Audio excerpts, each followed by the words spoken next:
আবারও মন্দিরবাজারে এসআইআর আতঙ্কে মৃত্যু, বৌমার নাম বিচারাধীন তালিকায়, উদ্বেগে হৃদরোগে মৃত্যু এক ব্যক্তি।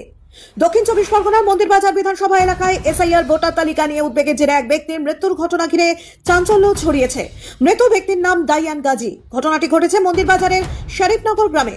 পরিবার সূত্রে জানা গিয়েছে, সম্প্রতি এসআইআর প্রক্রিয়া প্রকাশিত ভোটার তালিকায় ডাইয়ান গাজীর স্ত্রী মুখরোচন বিবি এবং বৌমা তাসলিমা বিবির নাম বিচারাধীন তালিকায় উঠে আসে। বিষয়টি সামনে আসার পর থেকেই ডাইয়ান গাজী চরম উদ্বেগ ও মানসিক চাপে ভুগছিলেন। পরিবারের সদস্যদের দাবি, সমস্ত প্রয়োজনীয় কাগজপত্র ঠিক থাকা সত্ত্বেও কেন তাদের নাম বিচারাধীন তালিকায় উঠল তা নিয়ে তিনি বারবার দুশ্চিন্তা করতেন। পরিবারের অভিযোগ, এই সমস্যার সমাধান আদৌ হবে কিনা তা নিয়ে তিনি প্রায় চিন্তিত থাকতেন। সেই মানসিক চাপের মধ্যেই সোমবার রাতে আচমকা হৃদরোগে আক্রান্ত হন ডাইয়ান গাজী। দ্রুত তাকে উদ্ধার করে স্থানীয় চিকিৎসকের কাছে নিয়ে যাওয়া হলে চিকিৎসক তাকে মৃত বলে ঘোষণা করেন। এই ঘটনায় শোকের ছায়া নেমে এসেছে এলাকায়।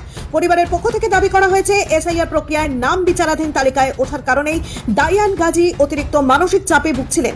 তাদের অভিযোগ, যদি এই পরিস্থিতি তৈরি না হতো তাহলে হয়তো এমন মর্মান্তিক পরিণতি দেখতে হতো না। আমি ওনার শালা বাবু, উনি আমার জামাই বাবু।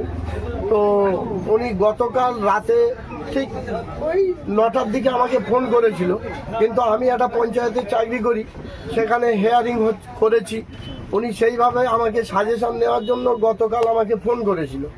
আমি বললাম কিছু ব্যাপার নয়, হয়তো ঠিক হয়ে যাবে, কিন্তু উনি এটা ব্যাপারটা নিয়ে বেশ কয়েকদিন খালি ফোন করছে এবং চিন্তায় আছে। যেমন আমার ভাগনা বউ এবং আমার বোন, এই দুজনেই নাম এসছে, কিন্তু ওদের কাগজপত্র একদম সঠিক ছিল। ইচ্ছাকৃতভাবে এইগুলোই করছে। আমি আবার বললাম যে অনেক দিলাম যে যাতে এটা কিছু হবে না, কিন্তু উনি ওই টেনশানে কিভাবে রাত ওই 2টোর সময় মারা গেল।